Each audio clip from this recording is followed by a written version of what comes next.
Summer 2012. Chicago.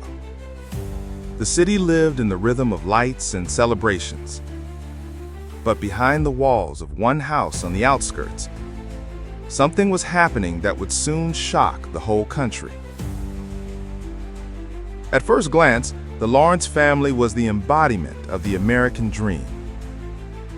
Andrew Lawrence, a 38-year-old surgeon, tall, charismatic, he knew how to make an impression. Patients trusted him. Colleagues respected him. He was that very man about whom neighbors said, he has everything. His wife, Melissa, 34 years old, worked as an elementary school teacher. Children and parents loved her. She was kind, patient, always smiling. Melissa knew how to create comfort not only in the classroom, but also at home. They had a son, Jaden, a 7-year-old boy with golden hair who adored baseball and Pixar cartoons.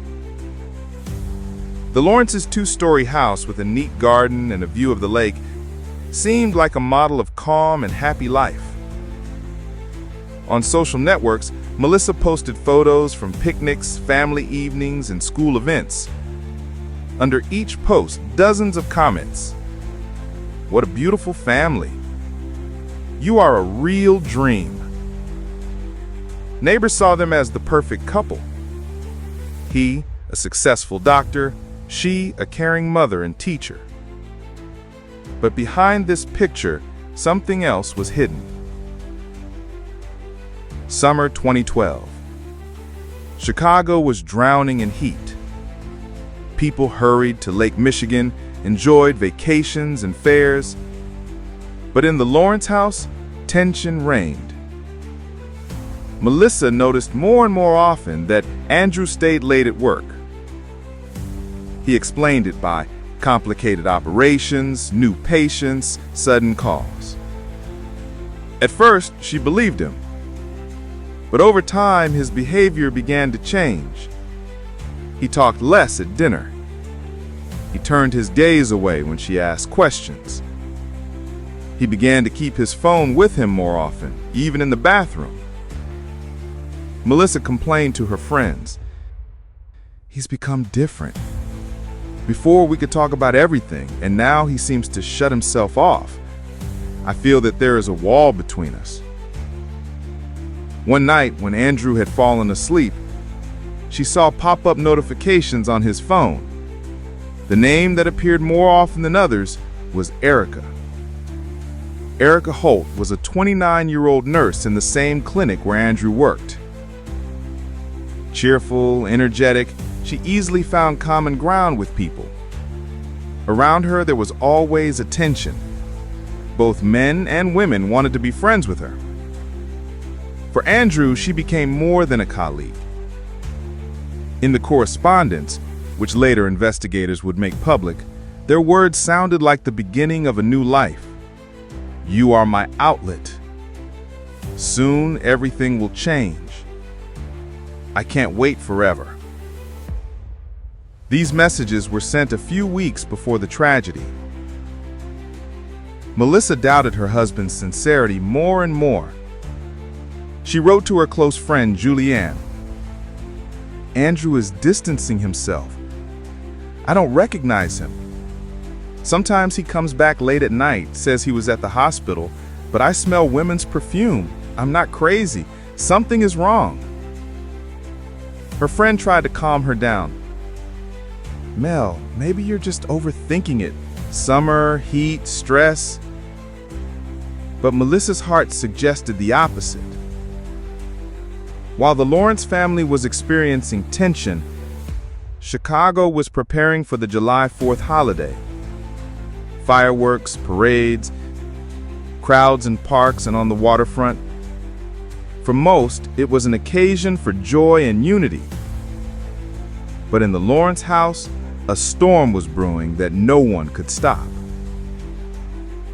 July 3rd, 2012. At the Lawrence dinner table, there was strange silence. Melissa cooked her son's favorite pasta. Jaden chattered about cartoons, but the parents almost did not answer. Andrew sat with his phone, glanced at the screen, and typed quickly. Melissa clenched her fork, holding back tears. Outside, the first firecrackers had already started to explode. And inside the house, a rupture was happening that would soon become a tragedy. They seemed like the perfect family. But no one knew that behind the smiles there was betrayal. And that very soon, the night in this house would turn into a nightmare. And Andrew will try to convince everyone that it was a home invasion. But the truth will turn out to be much scarier. July 2012. While Chicago was preparing for fireworks and Independence Day celebrations, behind the closed door of the Lawrence house, a drama was unfolding. One that no one wanted to believe in. When colleagues noticed that Andrew Lawrence smiled while receiving messages, they thought that it was his wife writing something sweet. But on the screen of his phone most often appeared the name Erica Holt. Their affair was gaining momentum. They met in a cafe not far from the clinic, went away to conferences, although in reality they spent weekends in motels on the outskirts. Erica believed that they had a future ahead of them. She wrote, "I am tired of being a secret. I want to be truly by your side." Andrew answered, "Soon everything will change. A little patience." Melissa increasingly caught herself checking her husband's gaze. She watched how he turned away, how he put away his phone when she entered the room. One evening, she said, "Andrew, you have changed. You are not with me. You are somewhere far away." He calmly shrugged.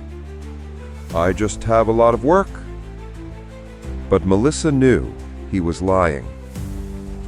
In her diary, which investigators would later find, she wrote, "He is cold, as if I live with a stranger. Sometimes I am scared. I think he hates me."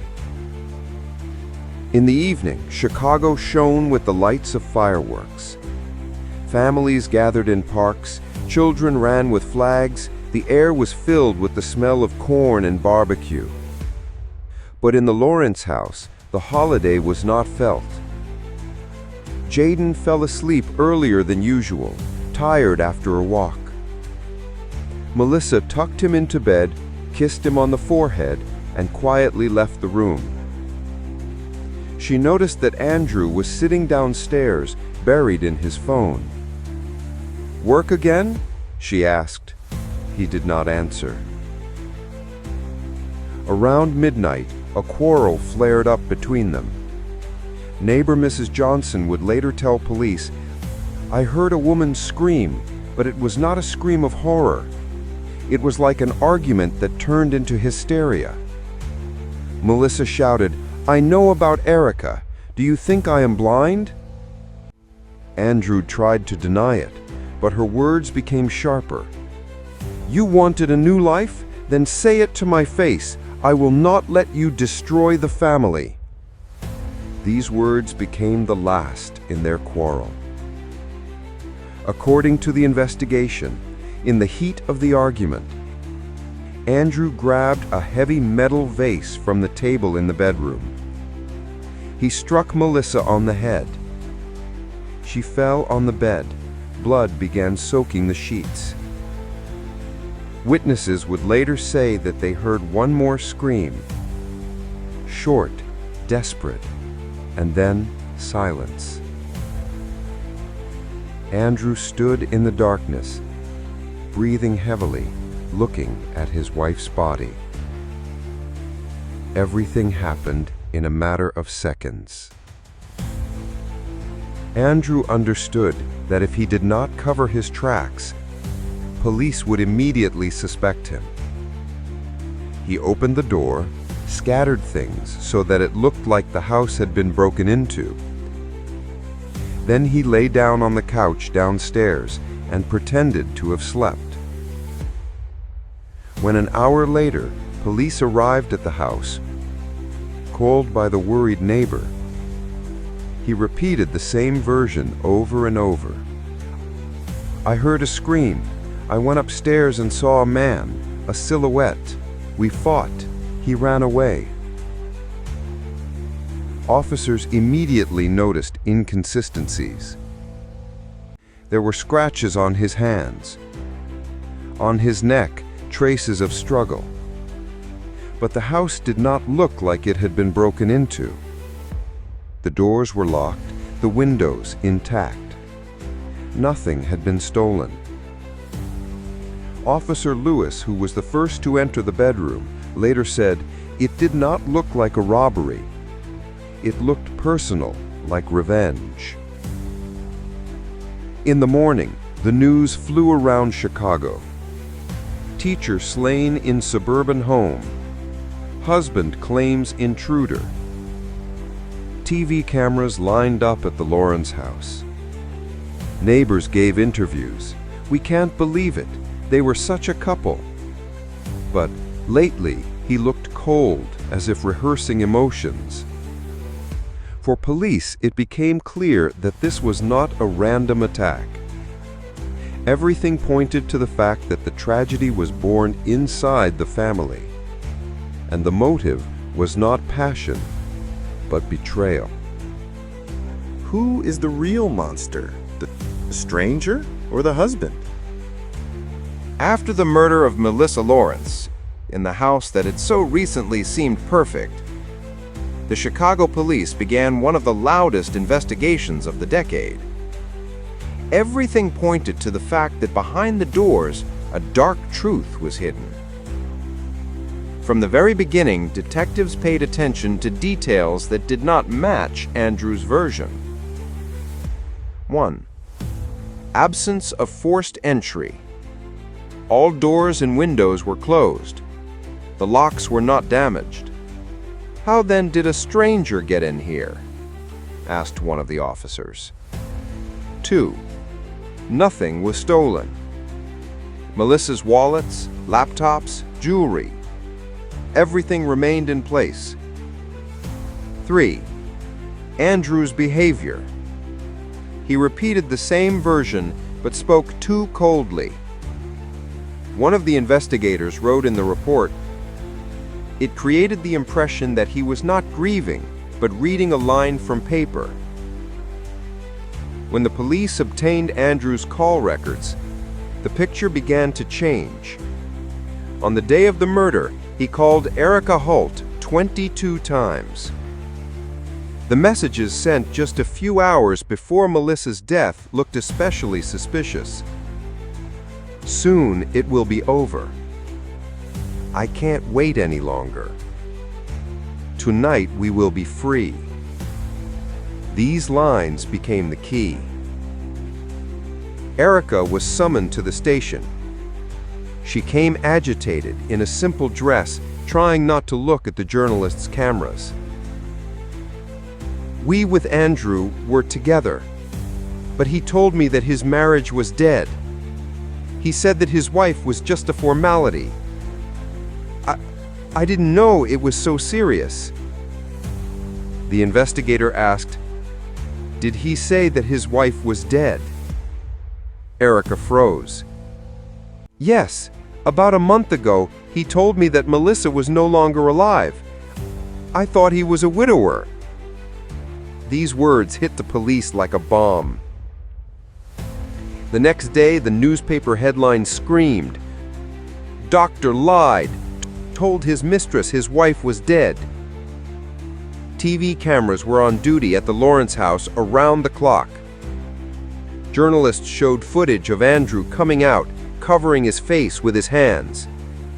The commentator off-screen said, "In the eyes of the public, he ceased to be a grieving husband. Now, he was the main suspect." The police set up covert surveillance of Andrew. he continued to meet with Erica, persuading her not to worry. A phrase recorded on a wiretap became a turning point. "Soon we will be together. I've taken care of everything." Detective Kramer later said, "These words sounded like a confession. He was not looking for his wife. He was preparing a new life." At the beginning of August 2012, the coastal area of Lake Michigan became the object of searches. The police found in the water a rope with knots, pieces of concrete with attached remnants of fabric. The experts said, "This looks like a homemade weight, possibly used for drowning something or someone." Although there was still no direct evidence, the picture was becoming clearer and clearer. Erica agreed to cooperate with the investigation. She handed over a tape recorder on which she had secretly recorded their conversations. On one of the tapes, you can hear, "Andrew, soon everything will change. I will be with you, I swear." Erica, "And Melissa?" Andrew, a long pause. "Melissa is no more." These words sounded like a sentence. Chicago split into two camps. Some said, "He is a cold-blooded killer. Everything is obvious." Others, "There's little evidence. Maybe he was framed." On talk shows they discussed, how can you live with a person and not know that he's capable of murder? The evening news showed photographs of smiling Melissa next to her son and placed next to them footage of Andrew in handcuffs. On August 15, 2012, Andrew Lawrence was arrested near his parents' house. Journalists filmed every moment. He tried to get out of the car, but he was surrounded by officers. "Andrew Lawrence, you are under arrest on suspicion of murdering your wife, Melissa." The crowd that had gathered near the house shouted, "Murderer! How could you?" Andrew was silent, covering his face with his hands. At the police station, he was placed in a gray room with a mirror and a camera. On the table, a tape recorder, a glass of water, and a folder of photographs of Melissa. Detective Kramer began. "Andrew, we know that Melissa's dead. We know that you were with her last. Tell us what happened." Andrew shook his head. "I didn't kill her. I went to work, then slept on the couch. When I woke up, I heard a scream. I saw Nan. He ran away." His voice was steady, but his hands were trembling. The next day, Andrew agreed to take a polygraph. The expert said directly, "I rarely put it this harshly, but you failed the test." On the graph, the lines spiked every time he denied involvement in the murder. The prosecution built a chain: infidelity, lies to his mistress, staging a break-in, traces of struggle on his hands, and tape recordings. These pieces of evidence became the foundation of the accusation. For the police and the prosecution, everything formed into a single picture: infidelity, betrayal, and murder. But ahead was the trial, and the fight for the truth was only about to begin. Fall 2013. The case of Andrew Lawrence went to trial. Ahead was a process that would shake Chicago and the entire country. The courthouse in downtown Chicago was surrounded by journalists and onlookers. Posters in people's hands: "Justice for Melissa," "Protect the innocent." Reporters broadcast live: "The trial of Dr. Andrew Lawrence has begun. He is accused of murdering his wife, Melissa Lawrence. Today, the first witnesses will be heard." Inside the courtroom, a full house. In the front row sat Melissa's mother, clutching a photo of her daughter. Next to her, friends, neighbors, colleagues. In the back rows, dozens of journalists. The lawyers, prosecutors, and jurors understood the whole country was watching this trial. The judge opened the session. Andrew sat at the defendant's table, in a gray suit, his eyes lowered. His hands were in handcuffs. The prosecutor began with powerful words. Melissa Lawrence was a wife and a mother. She taught children music, helped at church, believed in the future. But her life was ended by the man who was supposed to protect her own husband.